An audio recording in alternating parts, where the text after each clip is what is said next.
The city went quiet. Not normal quiet. Not the kind where people are sleeping. This was different. Shops were closing fast. Cars were stopping in the middle of the street. People were running inside their homes. And no one knew exactly why. Officer Jake Ramirez stood in the middle of the road, holding his radio tightly, looking around the streets of a city in Mexico. "What's going on?" he asked. No one answered. Only static. That was the first sign something was very wrong. Because someone always answered. Always. Jake turned slowly. He saw a man pulling down the metal door of his shop. Fast. Shaking. "Hey!" Jake called out. "What's happening?" The man didn't stop. "Go home," he shouted. "Right now." Jake frowned. "Why?" But the man didn't answer. He slammed the door shut, locked it, and disappeared inside. Jake's chest tightened. Because this wasn't normal behavior. This was fear. Real fear. Then, a loud sound echoed in the distance. Not close, but not far either. Jake turned toward it. Another sound followed. Then another. Not random. Not accidents. Something organized. His radio crackled suddenly. Units. Stay alert. Possible situation developing. Jake raised it quickly. "Dispatch! Say again!" Static. Then silence. Jake looked around again. The streets were empty now. Completely empty. Like everyone had vanished. And then, he saw them. At the far end of the street. Vehicles. Dark. Moving fast. Not police. Not emergency. Just vehicles. They didn't stop. They didn't slow down. They moved through the city like they knew exactly where they were going. Jake stepped back slowly. Because something about this didn't feel like a normal situation. It felt planned. Too planned. One of the vehicles turned onto his street. Came closer. Closer. Jake raised his hand. "Stop!" But the vehicle didn't stop. It passed him. Fast. And inside, he saw faces. Calm. Focused. Not confused. Not scared. Like they were exactly where they wanted to be. Jake lowered his hand slowly. His heart beating faster. Because now he understood something. This wasn't random. This wasn't a small event. This was something bigger. Something already in motion. And just as he turned back toward the empty street, the power went out. The entire block went dark. Street lights, shops, everything. Gone. Jake stood still, listening. And in the distance, he heard it. More vehicles. More movement. More of them. And then, a voice behind him. "Calm. Close. You should go inside." Jake turned quickly. A man stood there. He hadn't heard him walk up. "How long have you been there?" Jake asked. The man didn't answer. He just looked at him, then said one more thing. "This city isn't yours today." Jake felt the weight of those words immediately, because they didn't sound like a threat. They sounded like a fact.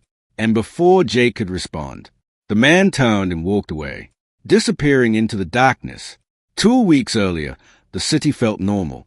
Busy streets. People moving. Cars honking. Nothing out of place.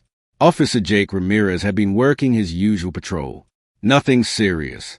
Just routine. Until he noticed something small. A group of vehicles parked along one street. Not unusual, but the people inside them, they didn't get out. They didn't move. They just sat today, watching. Jake slowed his patrol car. Looked closer. One of the men inside looked back at him. Not nervous. Not worried. Just watching. Jake drove past. But he made a note. Because small things mattered. The next day, he saw the same thing again. Different street. Different vehicles. Same behavior. Watching. Waiting. Jake spoke to his partner, Chris Walker. "You notice anything strange lately?" Jake asked. Chris shrugged. "Like what?" "Cars. People just sitting. Watching." Chris thought for a moment. Could be nothing. Jake nodded. But he wasn't convinced. Because patterns didn't lie. And this was becoming a pattern. Days passed. More small things appeared. Traffic lights going out for short periods. Then coming back.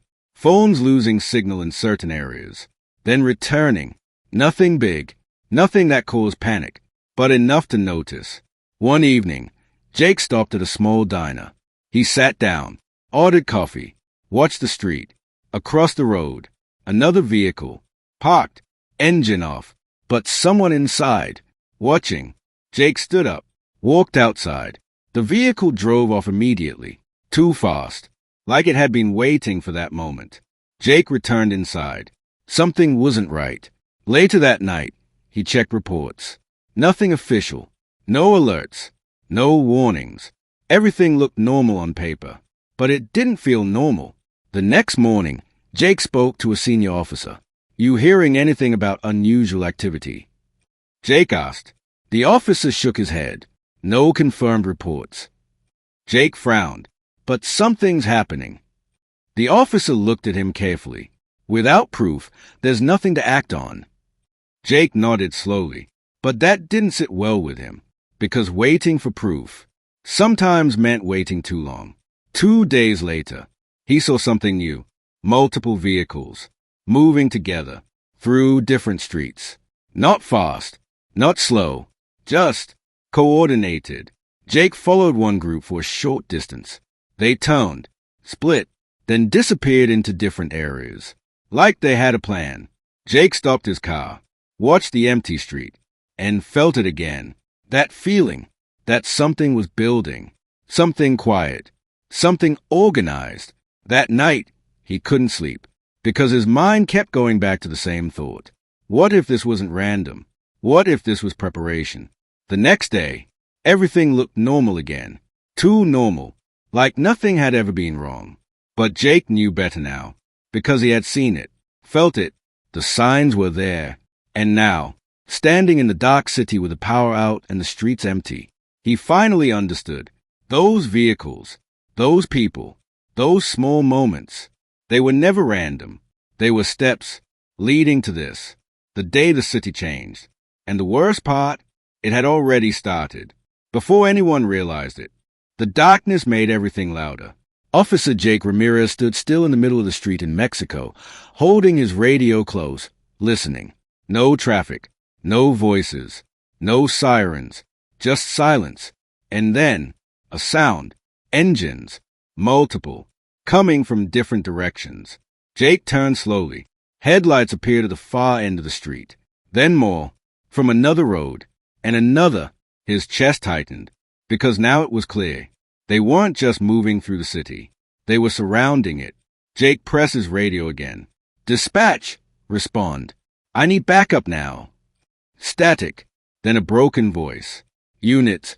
Hold positions. Do not engage." Jake frowned. "Do not engage," he repeated. But the signal cut again. He lowered the radio slowly, because that order didn't make sense. If something this big was happening, why wouldn't they act? Then he realized something. Maybe they couldn't. Jake stepped backward toward a nearby building, keeping his eyes on the street. The vehicles stopped. Doors opened. People stepped out, not rushing, not panicking, moving with purpose. They spread out across the road, blocking paths, controlling space. Jake watched carefully, because this wasn't chaos.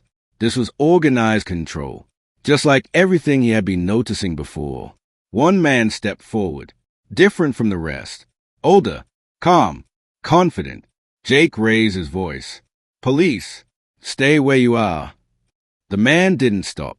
He walked closer, step by step, like the distance between them didn't matter. Jake's heart beat faster, because the man wasn't acting like someone afraid of the police. He was acting like someone who already knew the outcome. "Turn around," Jake said firmly.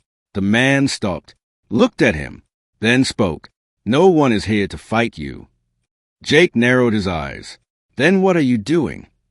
The man glanced around the empty street, then back at Jake, taking control. The words were simple, but heavy. Jake shook his head. "You don't control the city." The man gave a small smile. "Look around." Jake did, and what he saw made his stomach drop. Every road, blocked, every corner, watched. No civilians, no movement, just them, and him. Jake spoke again. "This won't last." The man didn't argue. He just said, "It already has." Jake didn't respond. because part of him knew that was true. Then, another sound, closer this time. Jake turned. More vehicles, pulling into position, and from them, more people, all moving in the same calm, controlled way. Jake stepped back again, because now he understood the scale. This wasn't one group. This was many, working together, across the city. At the same time, Jake spoke into his radio again. Any units respond? This time, a voice came through. Weak. We're cut off. They're everywhere. Jake closed his eyes for a second, because that confirmed it. This wasn't just his area. This was a whole city. He opened his eyes again. The man in front of him hadn't moved. Still calm. Still watching. Jake asked quietly, "Why now?" The man tilted his head slightly. "Because everything is ready." Jake frowned. Ready for what? The man looked past him, down the street, then said, "For the message." Jake's heart skipped. What message? But the man didn't answer. Instead, he raised his hand slightly. And just like that, movement stopped. Everyone froze. At the same time, like before, perfect coordination. Jake felt it again. That same feeling from earlier. This wasn't just control. This was command. Real command. Then, from somewhere in the distance, a loud blast echoed through the city. Not close, but strong enough to shake the ground. Jake turned toward the sound. What was that? The man didn't look surprised. He didn't even react. That made it worse. Jake spoke again. "What are you doing?" The man finally looked back at him and said one thing, showing everyone. Jake's chest tightened, because now it made sense. This wasn't just about taking control. This was about being seen, being known, making sure no one could ignore it. Then Jake noticed something else. Not everyone around him looked the same. Some stood guard, some watched, but others were moving again, heading toward different parts of the city. Like they had more to do. Jake stepped forward. "You need to stop this." The man shook his head slightly. "It's already done." Jake clenched his jaw. "No, it's not." The man didn't argue. He just said, "You're still thinking small." Jake didn't understand. What does that mean? The man leaned slightly closer. "This city is just one place." Jake froze, because that meant this wasn't the only target. This wasn't the only operation. This was bigger, much bigger. And just as Jake tried to process that, another explosion echoed. Closer this time. Much closer. Windows rattled. Dust fell from nearby buildings. Jake turned quickly, eyes wide, because this one was near, very near. He looked back at the man, but the man was already stepping away, walking back toward the group, like his part was finished. Jake shouted, "Hey!" But the man didn't stop, didn't turn. He just disappeared into the formation. And then everything moved again. The vehicles, the people, all shifting, all repositioning, like the next phase had begun. Jake stood there, alone in the street, surrounded, outnumbered, listening to the echoes of what had just happened. And then his radio came alive one more time. "All units, emergency, citywide." The voice cut off, but Jake didn't need to hear the rest, because now he knew this wasn't just a takeover. It was something else, something planned on a scale no one had expected, and whatever came next was already on its way.